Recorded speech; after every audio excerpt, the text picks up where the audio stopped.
Welcome to my class. In Microsoft Excel program, there are a number of lookup and reference functions given to us. Here a list of all lookup and reference functions is given to you. All these functions listed here are discussed in separate video lectures. Let us start. इस particular video lecture के अंदर हम बात करेंगे X lookup function की, and this is part 8. Let's move on to X lookup function. X lookup function के syntax के अंदर हमारे पास 6 आर्गुमेंट्स दिए गए हैं. 3 आर्गुमेंट्स मैंडेटरी हैं और 3 आर्गुमेंट्स ऑप्शनल हैं. इस पर्टिकुलर क्वेश्चन के अंदर मैं एक ऑप्शनल आर्गुमेंट को यूज करूंगा. हमारे पास यहाँ पर इस पर्टिकुलर क्वेश्चन का पर्पस दिया गया है error handling in X lookup and giving customised message. जहाँ पर हमें X lookup आंसर नहीं देता, वहाँ पर ये हमें एरर मैसेज ना दे बल्कि उसकी जगह हमें कस्टमाइज मैसेज दे दे.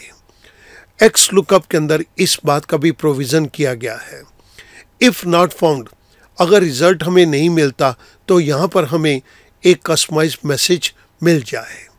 सो मैं इस आर्गुमेंट को इस पर्टिकुलर क्वेश्चन के अंदर टेकअप करूँगा. इस पर्टिकुलर क्वेश्चन को टेकअप करने के लिए मैंने एक छोटी सी टेबल को जनरेट कर दिया so that we do not waste our time. इस पर्टिकुलर टेबल के अंदर हमारे पास कुछ स्टूडेंट के नाम दिए गए हैं और उनके डिफरेंट सब्जेक्ट्स और टोटल के मार्क्स हमें दिए गए हैं. इस पर्टिकुलर क्वेश्चन को टेकअप करने के लिए मैं आपके सामने 3 एग्जाम्पल्स को लूँगा. इस जगह के ऊपर मैं चाहता हूँ कि स्टूडेंट का नाम चेंज किया जा सके. So I will use list command. मैंने नेम के नीचे वाले सेल पे क्लिक कर दिया. I go to data tab, I go to data validation.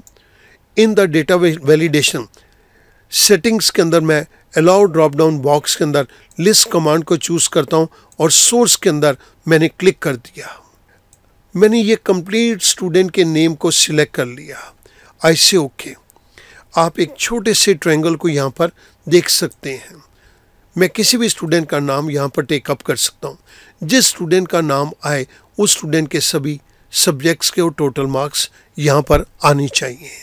इस केस के अंदर मैं यहाँ पर X lookup के फंक्शन को टेकअप कर रहा हूँ. Equals to X lookup. Lookup value, this is our lookup value which is given to us in cell number K4. The second argument is lookup array. Lookup array is B4 to B10. इस array के अंदर इसको देखो. Third argument is return array. मुझे एक particular subject के marks तो नहीं चाहिए, मुझे तो सभी सब्जेक्ट्स के और टोटल के भी मार्क्स यहाँ पर चाहिए. मेरे पास ये कंप्लीट रेंज रिटर्न array हो गया. आई क्लोज पेरेंथेसिस, आई प्रेस एंटर. आप देख रहे हैं कि जैसे मैंने एंटर प्रेस किया मेरे पास यहाँ पर निखिल के कंप्लीट मार्क्स की रेंज आ गई. निखिल के 88, 84, 70, 79, 71, 392 आप इन मार्क्स को यहाँ पर मैच कर सकते हैं. मैं इनको रोहित के मार्क्स के साथ कंपेयर करना चाहता हूँ. 75, 85, 75, 85, 83, 81, 83, 81, 95, 419, 95, 419.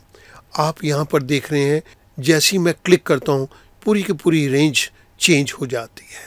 ये हमारा एक स्टेप था. I name it as this is our first step.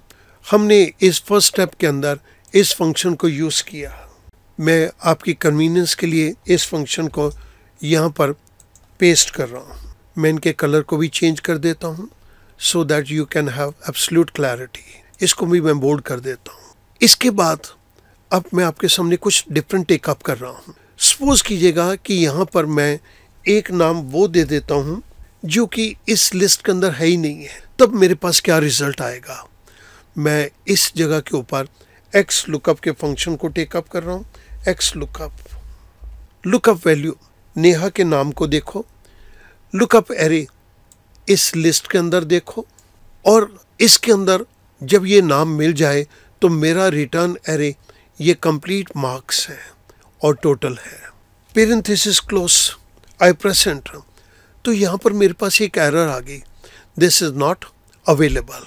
Student यहाँ पर हमने क्या किया है, suppose we change the name which does not exist. Neha का नाम तो यहाँ पर एग्जिस्ट ही नहीं करता। अगर नेहा का नाम यहाँ पर एग्जिस्ट नहीं करता तो उस केस के अंदर क्या होगा, हमने इस फंक्शन को यूज़ किया, लेकिन जब ये नेहा का नाम यहाँ पर एग्जिस्ट नहीं करता तो ये हमें नॉट अवेलेबल की एरर देता है। मैं चाहता हूँ कि ये हमें नॉट अवेलेबल की एरर ना दे, बल्कि हमें एक कस्टमाइज मैसेज दे। This is possible in X lookup. So मैं यहाँ पर अब एक्स लुकअप के फंक्शन को टेकअप करूँगा, लेकिन ये नॉट अवेलेबल एरर तो हमें तब देगा जब ये नेम एग्जिस्ट नहीं करता। तो मैंने नेम के केस के अंदर यहाँ पर एक बार फिर नेहा को लिख दिया।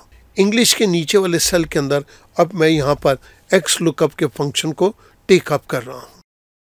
लुकअप वैल्यू, इस वैल्यू को देखो, को लुकअप एरे, इस वैल्यू को कहाँ देखो, इस रेंज के अंदर देखो। अगर रेंज के अंदर मिल जाए तो रिटर्न एरे, रिटर्न एरे मेरा कुछ भी मार्क्स और टोटल के अंदर हो सकता है। लेकिन अगर ये वैल्यू ना मिले, इफ़ नॉट फाउंड, आप देख रहे हैं कि next optional argument is if not found. अगर ये इफ़ नॉट फाउंड हो तो मैं कहता हूँ इसकी जगह मुझे नॉट अवेलेबल का एरर मैसेज मत देना, बल्कि मेरे को एक कस्टमाइज मैसेज दे दो, name is not in the list. मैं चाहता हूँ कि मुझे ये मैसेज मिल जाए। आई क्लोज पेरेंथेसिस, आई प्रेस एंटर।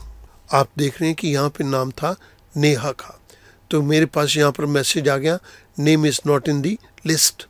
अगर मैं इसके नाम को यहाँ से हटा के राजीव के नाम को कर दूँ तो मुझे यहाँ पर राजीव के मार्क्स मिल गए। मैं राजीव के नाम को हटा के यहाँ पर रोहित का नाम कर देता हूँ तो मुझे रोहित के मार्क्स मिल गए। मैं एक बारी फिर एक नाम डिफरेंट ले लेता हूँ, आशा। आप देख रहे हैं कि आशा नाम यहाँ पे लिस्ट में नहीं है। Once again I change the name, Sumit, again ये name is not in the list. So मैं यहाँ पर अगर उनका नाम लिखता हूँ जो लिस्ट के अंदर हैं तो हमारे पास उसके मार्क्स आते हैं, लेकिन अगर मैं यहाँ पर नाम कुछ ऐसा दे दूँ जो कि लिस्ट के अंदर नहीं है तो ये मुझे कस्टमाइज मैसेज देता है। स्टूडेंट, मैं उम्मीद करूँगा कि अब आपको एक्स लुकअप के अंदर कस्टमाइज मैसेज कैसे देना है इसकी भी जानकारी मिल गई है। हमने जिस फंक्शन को यहाँ पे यूज़ किया वो मैं आपके रेफरेंस के लिए नीचे दे रहा हूँ। सो फर्स्ट केस के अंदर हमने राजीव के नाम को यूज़ किया था तो पूरे के पूरे नंबर एक्सट्रैक्ट हो गए। बाद में हमने नेहा के नाम को यूज़ किया तो ये एक्स लुकअप का फंक्शन हमें नॉट अवेलेबल एरर का सिंबल देता है। मैं चाहता हूँ कि ये नॉट अवेलेबल एरर ना शो करे, बल्कि मेरे को एक कस्टमाइज मैसेज मिल जाए। This is also possible in the case of x lookup. यहाँ पर नेहा के नाम के अंदर name is not in the list का मैसेज आ गया। स्टूडेंट, मैं उम्मीद करता हूँ कि ये चीज़ अब आपके लिए बहुत आसान हो जाएगी और एक्स लुकअप के फंक्शन के अंदर आप कस्टमाइज मैसेज को भी इंसर्ट कर सकते हैं। Thank you very much.